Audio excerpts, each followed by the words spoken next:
Cost chapter, जिसमें से हम पहले पढ़ते हैं कॉस्ट क्या होती है।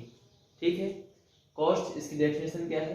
Cost refers to the expenditure incurred on the factor inputs as well as non factor inputs utilized in the production of goods and services. कहने का मतलब कॉस्ट वही कॉस्ट यदि कीमत, कॉस्ट समझते हो, कीमत कहलाती है जो कि एक खर्च आता है फैक्टर इनपुट्स और नॉन फैक्टर इनपुट। जैसा कि हमने प्रोडक्शन वाले चैप्टर में पढ़ा था, फैक्टर और नॉन फैक्टर क्या होता है। ठीक है, उन सबको लगाने में, यूटिलाइज करने में जो भी उसका खर्च आता है उसी को हम बोलते हैं। अब वो किस लिए लगाते हैं? जिससे हम प्रोडक्शन कर सके। किस लिए? प्रोडक्शन कर सके। जैसे कि इन the production of goods and services. जैसा कि हम जानते हैं कि फैक्टर और नॉन फैक्टर होते क्या हैं।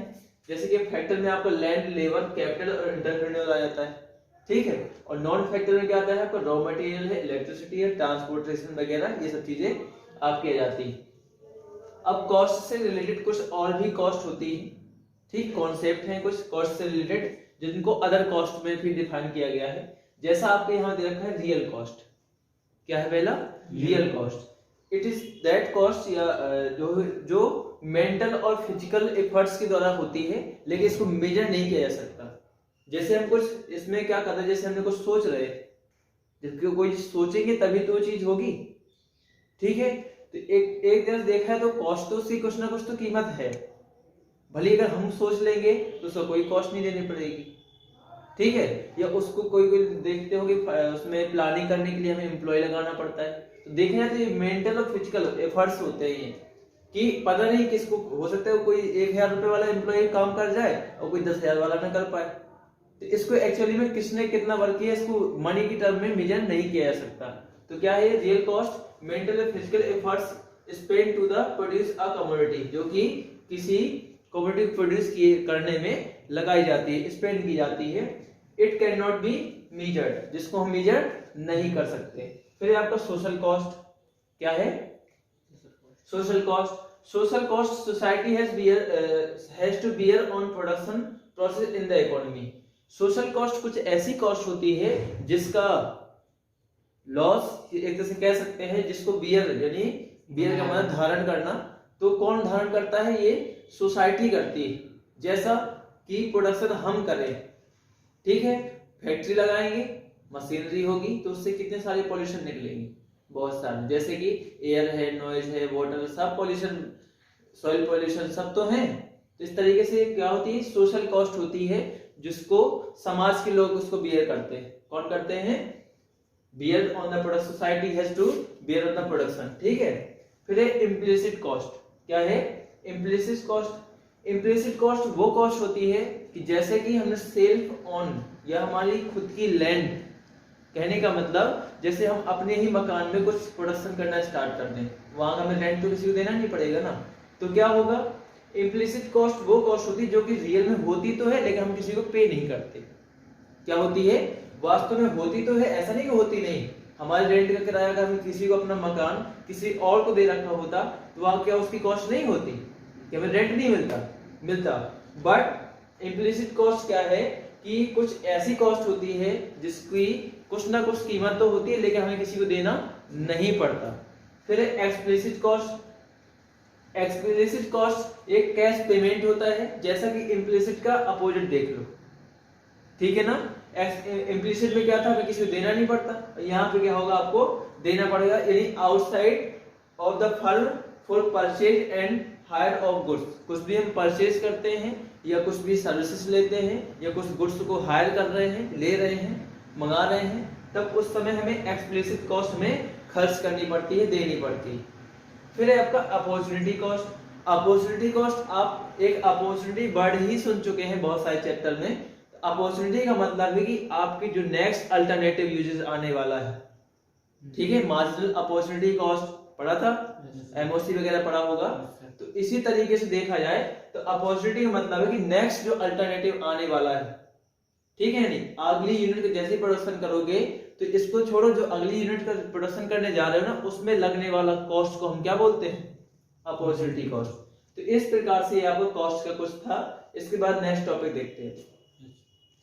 चलिए देखिए, अब कॉन्सेप्ट ऑफ कॉस्ट में क्या है कि पहली बात देखते हैं कि इसमें 3 तरीके की कॉस्ट पढ़नी है आपको, ठीक है। एक है टोटल कॉस्ट, एक है एवरेज कॉस्ट, एक है मार्जिनल कॉस्ट। सबसे पहले हम चलते हैं टोटल कॉस्ट की तरफ। टोटल कॉस्ट क्या होती है, हम जानते हैं हम अगर प्रोडक्शन करने जा रहे हैं उसमें जितनी ऑल ओवर टोटल कॉस्ट आ रही, खर्च आ रहा है उसको प्रोडक्शन करने में, जैसे कि it refers to the sum of all expenditure incurred by a producer in producing a given quantity of commodity. अब गिवन क्वांटिटी ऑफ कमोडिटी यानी जो आपको लिया गया है, refers to sum all expenditure. All expenditure किसमें किया होगा तुमने, सारे एक्सपेंडिचर किस चीज के एक्सपेंडिचर, यानी फैक्टर एंड नॉन फैक्टर जो भी वेरिएबल आपने यूज किए हैं। आर्यसन में कहने का मतलब टोटल कॉस्ट, अगर हम किसी के प्रोडक्शन करने जा रहे हैं तो उसमें जितनी प्रकार की कॉस्ट आती है वो 2 ही प्रकार की होती है, ठीक है। जैसे कि आप देख रखे हैं यहाँ पे टीसी इक्वल क्या रखा है, टीएफसी प्लस टीवीसी। उसमें क्या होता है कि कुछ कॉस्ट होती है जो कि टोटल फिक्स्ड कॉस्ट रहती है, चाहे हम प्रोडक्शन करें और चाहे ना करें वो आपकी कांस्टेंट ही रहेगी। जैसे आपका मकान का रेंट है, चाहे आप प्रोडक्शन करो और चाहे ना करो कोई इफेक्ट पड़ने वाला नहीं। आप चाहे प्रोडक्शन यूनिट आपको 0 हो रहा था तब भी आपको टीएफसी कितनी होगी 10, और चाहे आप 5 करो चाहे 10 करो तब भी आपकी 10 ही रहेगी। अब टीवीसी क्या होती है, ठीक है, चलो पहले टीएफसी बात किया है, टीवीसी को भी पूरा कर लेते हैं। TFC which cost do not change in the level of output. TFC एक ऐसी यानी टोटल फिक्स्ड कॉस्ट इसको बोल देते हैं, क्या बोल देते हैं, total fixed cost which cost do not change in the level of output, जो किसी लेवल के आउटपुट पे आउटपुट के लेवल पर चेंज नहीं होती, चाहे आप प्रोडक्शन बिल्कुल ना करो चाहे जितना कर लो वो आपका चेंज नहीं होगा। इसलिए देखते हैं कि हम आप यहाँ पे देख रहे हैं कि y एक्सिस पे हमने टीएफसी शो कर रखा है और x एक्सिस पे हमने आउटपुट को देख रहे हैं। 1 0 आउटपुट यहाँ पे ये था, 1 2 3 4 जैसे बढ़ता जाता है, लेकिन टीएफसी अभी क्या है x एक्सिस के पैरेलल है। आइए समझ में चलते हैं। इसका नेक्स्ट आप टीवीसी देखते हैं क्या है। चलिए इसमें फिर आपका टीवीसी क्या है, which cost change with the level of output. एक ऐसी कॉस्ट जितना ज्यादा प्रोडक्शन करोगे कॉस्ट बढ़ती जाएगी, ठीक है, लेकिन साथ में इसमें एक लॉ ऑफ डिमिनिशिंग रिटर्न का एक लॉ अप्लाई होता है। वो कैसा है इसके थोड़ा समझाते हैं, ठीक है। लेकिन इफ आउट इसके बारे में एक चीज और बता रखी कि टीवीसी क्या है, अगर आपका आउटपुट 0 होगा तो कॉस्ट भी 0 हो सकती है, ठीक है। जैसे जैसे आप आउटपुट बढ़ाते चलोगे कॉस्ट आपकी बढ़ती चलेगी, ठीक है। लेकिन हम समझते हैं जैसे आपने 0 यूनिट का प्रोडक्शन किया, टीवीसी कॉस्ट आपकी वीसी मार्जिनल कॉस्ट बोलते हैं। टीवीसी क्या है, सम ऑफ, ये क्या है, सम ऑफ मार्जिनल कॉस्ट या वेरिएबल कॉस्ट, ठीक है ना। कहने का मतलब जैसे आप पहली यूनिट जो प्रोडक्शन करने जाओगे आपके पास मशीनरी है पूरी बड़ी सी, और आप उसमें सिर्फ 1 यूनिट का प्रोडक्शन करोगे तो उस 1 यूनिट का प्रोडक्शन क्या पड़ेगा आपको, काफी कॉस्टली पड़ेगा पहले ही, ठीक है। जैसे आप उसी मशीन पे 2 यूनिट का प्रोडक्शन करने लगोगे तो आपको क्या होगा, थोड़ा सा वो कम कॉस्टली पड़ेगा। फिर 3 करने लगोगे तो वहां पे आपको एक तरह से एवरेज निकलता हुआ चला आता है, तो इसकी वेरिएबल कॉस्ट क्या होती है, घटती जाती, ठीक है। मान लेते कि 1 यहां तक घट गई, अब फिर भी आप उसमें प्रोडक्शन करना चाहते हो तो आपको यही वेरिएबल कॉस्ट क्या होगी, फिर महंगी होती चली जाएगी, ये कम है। आया समझ में। कहने का मतलब कि जो आपका वेरिएबल कॉस्ट होती है वो इनिशियली हाई रहती है, फिर एक लेवल पे वो क्या होती है, थोड़ा सा कम होती है, और फिर वो इंक्रीज होने लगती है लास्ट में, ठीक है ना। जैसे इसको भी समझाएगी, इससे टीवीसी निकालो कितना आता है आपको, ये 8 हो गया, 8 6 कितने होते हैं 14, ये 18 आ जाएगा, 20 30 48, ठीक है। जरा सोचिए क्यों होता है ऐसा, इसको जरा एक ग्राफ के माध्यम से समझते हैं।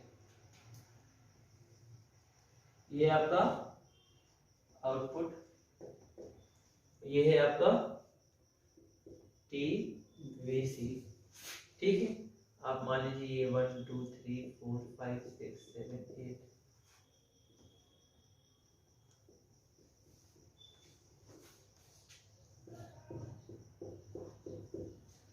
तो आपको ये कुछ क्या होगा, पहले भी ये कुछ इस तरीके से ही बढ़ेगा, फिर भी ये इस तरीके से बढ़ने लगेगा और तेजी से बढ़ने लगेगा, ठीक है। ये उल्टा एस, कैसा, इनवर्स एस रहेगा, ठीक है ना।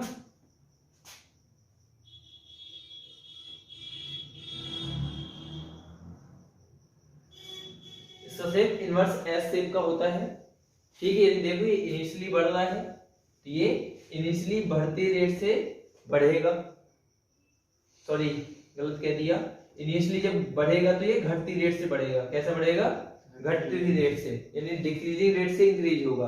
देखो डिक्रीजिंग रेट से इंक्रीज हो रहा है, बढ़ तो रहा है लेकिन डिक्रीजिंग रेट से, ठीक है।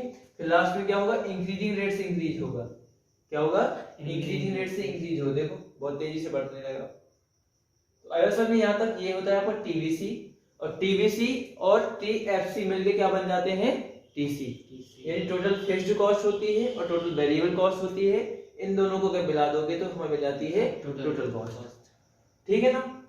चलिए नेक्स्ट है आपका relation between TC, TVC and TFC. अब हमें रिलेशन पढ़ना है टीसी, टीवीसी और टीएफसी के बीच में। अब ये रिलेशन क्या कहता है, हम आपको पहले ही बता चुके, टीएफसी क्या होती है, आपकी फिक्स्ड रहती है, ठीक है, चाहे आपको प्रोडक्शन हो या ना।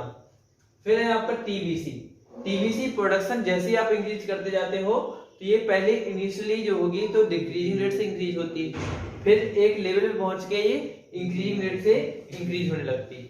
और टीसी जो होता है वो टीएफसी और टीवीसी का सम टोटल होता है।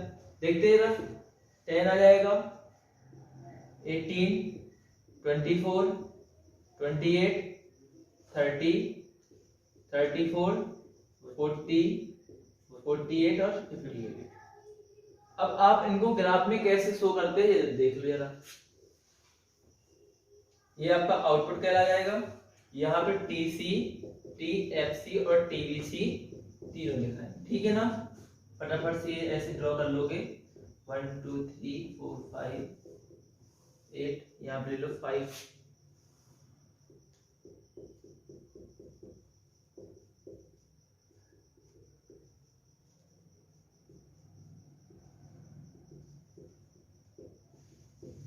ले लिया, ठीक है। ये कुछ ऐसे यहाँ 50 आ गए, 55 भी आ जाएगा और 60 भी आ जाएगा, जो भी है। अब जरा देखो, हमने बताया था आपको टीएफसी कैसे रहती है, एक्स एक्सिस के पैरेलल रहेगी, ये टीएफसी हो गई, ठीक है। और आपको देखो टीवीसी क्या था, टीवीसी जस्ट देखो पहले ही पॉइंट पे 0 था, क्या था, यहाँ से स्टार्ट होता है, इनिशियली स्टार्ट होगा तो यहाँ से स्टार्ट होगा, और ये पहले क्या होगा, डिमिनिशिंग रेट से इंक्रीज होगा इस तरीके से, फिर ये इंक्रीजिंग रेट से इंक्रीज हो जाएगा। कैसे आप पॉइंट मैच कर सकते हो, ठीक है ना। जैसे आप देखो 8.48, 8 पॉइंट पे लगभग ये इनिशियली, ये देखो 48 ही पहले यहाँ कहीं होगा, ठीक है। ऐसे इसको पॉइंट वाइज मैच कर लेना, एक्चुअली हमने बनाया था स्केल का, वो ग्राफ का यूज नहीं किया।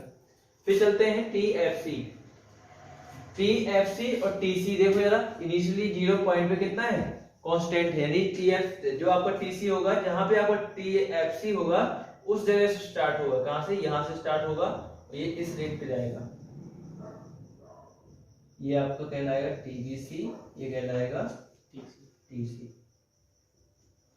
जस्ट सोचो कि ये डिफरेंस कितना है, हमेशा कांस्टेंट रहेगा, क्यों रहेगा, क्योंकि हम जानते हैं टीसी और टीवीसी का डिफरेंस क्या है, टीएफसी। आ रही बात समझ में नहीं आ रही, इसका मतलब आपका टीसी, टीवीसी और टीएफसी के जो भी रिलेशन थे, आपको ये लिखना है कि टीएफसी क्या होता है, एक्स एक्सिस के पैरेलल होता है, और जो टीवीसी और टीसी होता है तो ये इनवर्स एस शेप में होते हैं। कैसे होते हैं, इनवर्स एस शेप में होते हैं, और इन दोनों के बीच में जो डिफरेंस होता है वो टीएफसी होता है। क्या होता है, टीएफसी। यहाँ पे टीएफसी, आप टीएफसी हर जगह दिखाओगे, ठीक है ना। ये आपका इतना इसमें रिलेशन था।